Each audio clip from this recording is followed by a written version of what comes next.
Hello and welcome to view point. Nowadays science and technology రంగంలో చాలా developments కనిపిస్తూ ఉన్నాయి. ముఖ్యంగా దక్షిణ కొరియా శాస్త్రవేత్తలు అయితే ఒక అత్యద్భుతాన్ని ఆవిష్కరించారని చెప్పచ్చు. ఏమిటంటే అది మానవ శరీరం లోపల ఒక సున్నితమైనటువంటి, అంటే చాలా వరకు కూడా సున్నితమైన పనులు నిర్వహించడానికి చేయడానికి ఒక స్పెషల్గా వాళ్ళు రూపొందించిన లిక్విడ్ రూపంలో ఉండే రోబోను సక్సెస్ఫుల్గా తయారు చేశారు. వినడానికి విచిత్రంగా ఉంది కదా? ఎస్, లిక్విడ్ రోబో గురించి నేను చెప్పబోతున్నాను.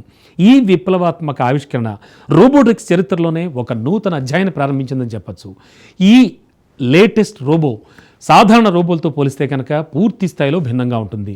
అసలు దీని స్పెషాలిటీస్ వింటే మీకు మతిపోతుంది. ఇది తన ఆకారాన్ని అవసరాన్ని బట్టి మార్చేసుకుంటూ ఉంటుంది. చూడ్డానికి ఒక జెల్లీలా ఉంటుంది, లేదా ఒక చిక్కటి ద్రవ రూపంలో కనిపించేటువంటి ఈ రోబో చాలా చిన్న కఠినమైన ప్రదేశాల్లో కూడా సులభంగా ప్రవేశించగలదు. ఎందుకంటే లిక్విడ్ కదా.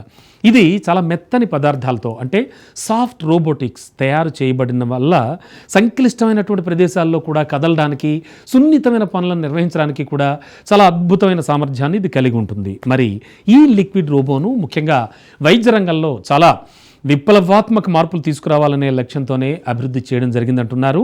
అండ్ మోరోవర్ మానవ శరీరం లోపల సాధారణ పరికరాలతో చేరుకోలేని చాలా క్లిష్టమైన సంక్లిష్టమైన భాగాల్లో కూడా ఈ రోబోను ఉపయోగించి సున్నితమైన పనులను నిర్వహించుకోవచ్చు అంటూ శాస్త్రవేత్తలు చెబుతూ ఉన్నారు. ఫర్ ఎగ్జాంపుల్, నిర్దిష్ట ప్రాంతాలు, అంటే నిర్దేశించుకున్నటువంటి ప్రాంతాలకు ఔషధాల పంపిణీ, అంటే టార్గెటెడ్ డ్రగ్ డెలివరీ అంటారు దీన్ని. క్యాన్సర్ కణాలు ఉన్న చోటికి, లేదా ఇన్ఫెక్షన్ ఎక్కడైతే ఉందో ఆ ప్రాంతానికి నేరుగా డైరెక్ట్గా మెడిసిన్ పంపడానికి ఇది చాలా హెల్ప్ అవుతుంది.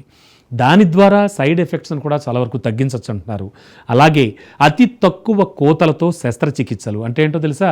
మినిమల్లీ ఇన్వాజివ్ సర్జరీ అంటారు కదా, అంటే చాలా చిన్నగా, అంటే కోతలు తక్కువ పెట్టడానికి, అంటే చిన్నపాటి కోతల ద్వారా, లేదా ఒరిజినల్గా ఉన్నటువంటి హోల్స్, రంధ్రాల ద్వారా కూడా శరీరంలోకి ప్రవేశించి చాలా క్లిష్టమైన శస్త్రచికిత్సలను, సర్జరీలను నిర్వహించే అవకాశం కూడా ఉంటుంది. సో అంతర్గత పరీక్షలు కావచ్చు, నమూనాల సేకరణ కావచ్చు, అంటే ఇంటర్నల్ డయాగ్నోస్టిక్స్ అండ్ శాంప్లింగ్ అనేది శరీరంలో ఉన్నటువంటి లోపల భాగాలను పరీక్షించడానికి, అలాగే నమూనాలను సేకరించడానికి, అంటే అక్కడ ఎగ్జామిన్ చేయడానికి అనమాట, ఇది పూర్తి స్థాయిలో ఉపయోగపడుతుంది, సహాయపడుతుంది అంటున్నారు. సో శరీరం లోపల క్లిష్టమైన పనులు నిర్వహించడానికి ఈ రోబో దాని టెంపరేచర్ స్థాయిలను మార్చుకోవడం ద్వారా, లేదా మ్యాగ్నెటిక్ క్షేత్రాల సహాయంతో తన ఆకారాన్ని పూర్తిగా మార్చుకోగలదని పరిశోధకులు అయితే వివరిస్తున్నారు. సో ఈ టెక్నాలజీ ఫ్యూచర్లో వైద్య చికిత్సల్ని మరింత సురక్షితంగా, అంటే చాలా సేఫ్గా, సమర్థవంతంగా, అంటే ఎబిలిటీతో రోగులకు తక్కువ బాధ కలిగించే విధంగా కూడా